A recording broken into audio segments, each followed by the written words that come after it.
warahmatullahi wabarakatuh. Saya Eva Naviana, calon guru penggerak angkatan 10 SMP Al-Asyari dari Kabupaten Bangkalan.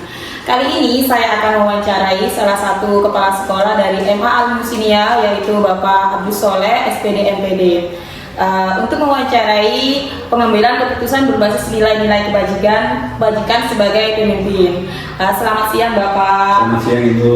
Ya Bapak, sebelum saya mewawancarai Bapak, saya informasikan terlebih dahulu bahwa mewawancari Bapak mengenai tentang pengambilan keputusan berbasis nilai-nilai kebajikan sebagai Bapak sebagai kepala sekolah di MA Al-Musinia. Mohon izin Bapak untuk langsung menanyakan pertanyaannya mengenai bagaimana Bapak mengambil keputusan di sekolah ini.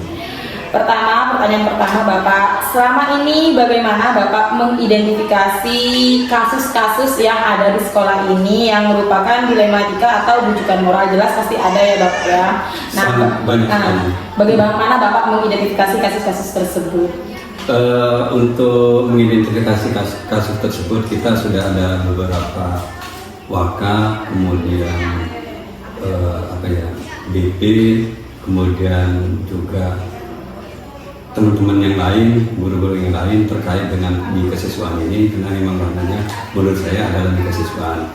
Nah, di situ nanti ada laporan itu tentunya baik setiap bulan maupun di rapat-rapat yang akan diadakan di MA. Siapa saja yang tidak sesuai apa yang seperti yang disampaikan Ibu tadi. Cukup Bapak? Yeah. Selanjutnya Bapak ya, karena memang tadi berarti ada beberapa pihak-pihak yang membantu Bapak di sini ya. Betul. Selama ini bagaimana Bapak menjalankan atau mengambil keputusan di sekolah, terutama untuk kasus-kasus di mana ada dua kepentingan yang sama-sama benar. Jadi semacam ada kebingungan. Padahal ketika mengambil keputusan A benar, ketika mengambil keputusan B juga benar. Bagaimana Bapak menyikapi hal tersebut? Memang mengambil keputusan itu memang betul-betul matang dan betul-betul dipikirkan secara logis agar terarah dan komprehensif. Kalau memang toh ketika saya mengambil keputusan itu adalah sama-sama benar kemudian dirasa belum cukup, maka saya mengadakan istihoroh sehingga insya Allah istihoroh itu adalah jawaban yang terbenar, yang terbaik menurut pengambilan keputusan yang akan diterapkan nanti. Mungkin itu yang saya lakukan selama ini, kalau memang sama-sama benar dan sama-sama betul. Berarti Bapak melakukan istihoroh gitu untuk memantapkan hati ya Bapak ya. Nah, pertanyaan selanjutnya Bapak, langkah-langkah atau prosedur seperti apa yang biasanya Bapak lakukan selama ini? Selain istihoroh mungkin ada langkah-langkah atau melibatkan orang lain atau bagaimana Bapak?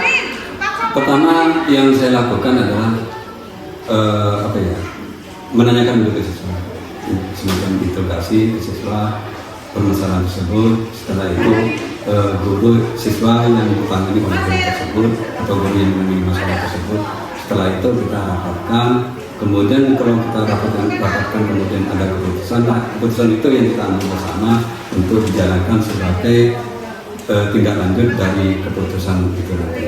Nah, hasil dari keputusan itu nanti juga kita, karena ini adalah di bawah naungan yayasan, tentunya kita juga akan kita ajukan ke yayasan. Kalau kita oke tapi di yayasan tidak setuju, maka harus dikaji ulang lagi untuk kita bikin dari yang depan lagi.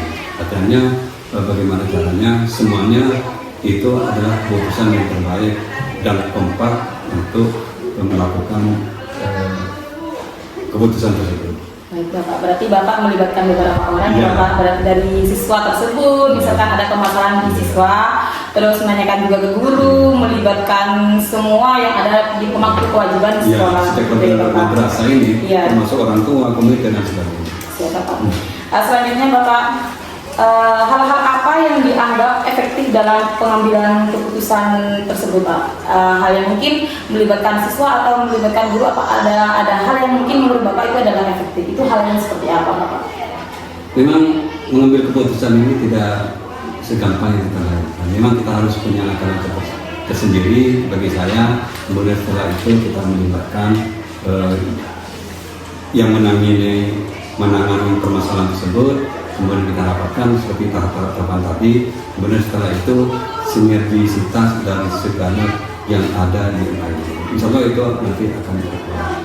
termasuk salah satunya dari wali-wali siswa ini juga perlu disertakan juga agar kita walaupun kita sudah ada komite ini. Baik Bapak, jelas dari hal tersebut, dari rangkaian tadi itu pasti ada atau mungkin ada ya Bapak. Adakah tantangan dalam pengambilan keputusan yang pernah Bapak alami selama ini?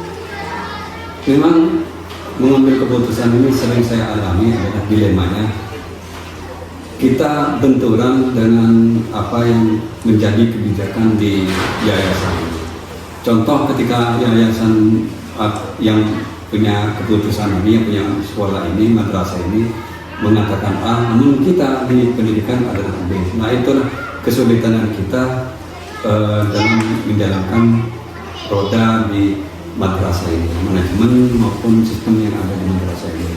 Tapi semuanya bisa diputuskan secara bersama bagaimana caranya dengan solusi itu.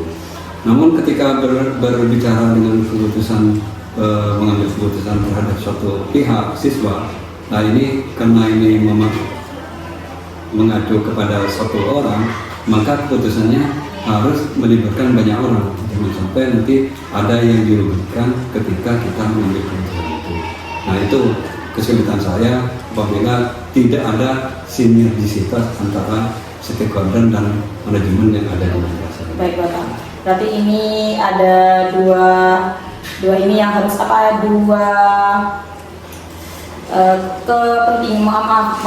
dua keputusan yang harus sama-sama sejalan itu antara yayasan dan juga sekolah begitu ya Pak ya. Misalkan ini Bapak ada permasalahan baik itu dari segi guru atau dari segi siswa juga. Nah untuk menyelesaikan masalah tersebut, apa Bapak langsung menyelesaikan pada hari itu juga atau ada hal-hal yang lain ditumpuk dulu jadi satu semester gitu baru dibahas bersama, atau Bapak punya prosedur lain begitu Bapak? Permasalahan itu memang melihat dari kondisi dari subjek permasalahan tersebut. Kalau memang permasalahan itu dibutuhkan urgent, maka kita harus segera diputuskan. Misalnya kenakalan siswa, misalnya terlibat narkoba, kemudian tengkar, kemudian porak-porakan yang akhirnya merusak daripada nama madrasah maupun daripada siswa itu sendiri. Kalau misalnya permasalahan itu misalnya jangka menengah, misal ya kita putuskan jangka menengah. Contohnya memang misalnya yang tahunan gitu, seperti kurikulum, maka kita selesaikan 1 tahun, maka kita ada di 1 tahun itu. Tapi kalau misalnya permasalahan itu jangka panjang, misalnya kebijakan yayasan, kebijakan madrasah, manajemen maupun sistem di madrasah, maka kita selesaikan kita pada waktu di jangka panjangnya itu. Bukan berarti kita tidak menutup kemungkinan mengadakan penyelesaian di waktu yang relatif singkat juga. Tapi itu langkah-langkahnya supaya nanti betul-betul efektif dan mengena. Kalau misalnya permasalahan itu yang urgent ditumpuk, artinya nanti tambah dilema, tambah banyak. Ya. Tapi kalau yang jangka panjang memang harus diselesaikan jangka panjang, karena memang ada timer dan waktunya, schedule-nya, sehingga itu adalah temponya yang tepat menurut saya. Mungkin itu. Berarti dilihat dulu dari kebutuhannya Pak, urgenitasnya. Maksudnya kalau yang harus sekarang, jadi langsung diputuskan sekarang. Misalkan masih bisa nanti, kita akan bahas nanti begitu. Atau ada waktunya untuk membahas dan menyelesaikan masalah tersebut begitu ya Bapak ya. Nah dari hal-hal tersebut, pengambilan keputusannya Bapak ini, apakah ada seseorang yang mampu membantu Bapak mengambil keputusan tersebut begitu Bapak? Apakah ada orang-orang di belakangnya Bapak yang mampu membantu Bapak untuk menyelesaikan masalah-masalah tersebut atau memberikan masukan begitu Bapak? Sebetulnya di madrasah ini sudah ada struktur, kemudian ada stakeholder. Nah itu yang membantu saya. Misalnya ketika ada masalah di kurikulum, ya kita selesaikan di kurikulum. Bukan berarti tidak melibatkan di kesiswaan, Parsalana dan Humas, karena memang semuanya itu adalah komplit. Gitu.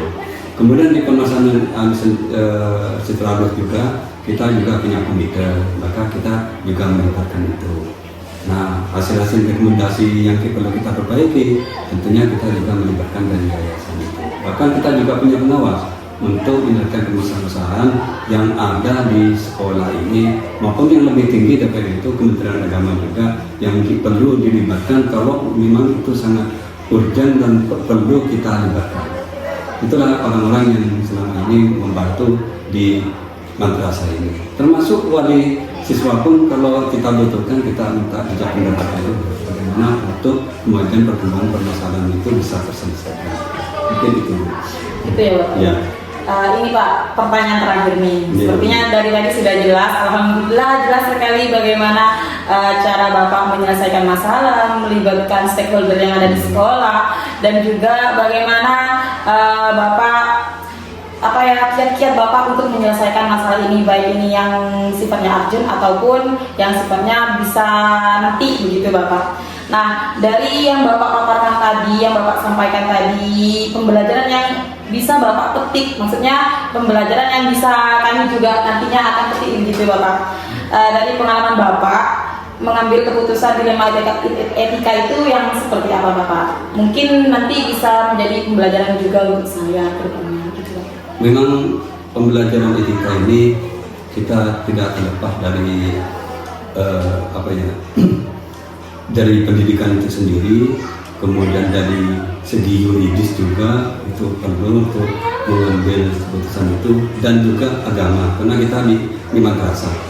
Maka ketika kita berpikir secara logis bagaimana dengan hukumnya, secara kenegaraan, secara hukum yang ada di Indonesia ini, tentunya juga akan benar ketika kita disesuaikan dengan agama. Dan juga jangan lupa kita juga hukum di kultural di masyarakat kita juga ketika kita mengambil keputusan itu. Jangan sampai dari keempat elemen ini ada yang kurang. Artinya ketika ada yang kurang, maka nanti akan jadi ketimpangan. Nah itu keempat ini sangat penting sekali, apalagi kita di bawah naungan Kementerian Agama yang penuh dengan etika dan moral dan agama itu. Tentunya hukum juga melingkupi dari semua ini yang harus satu padu dan tidak boleh dipisahkan. Insya Allah untuk keputusan semuanya akan aman dan tepat sasaran seperti yang kita harapkan bersama.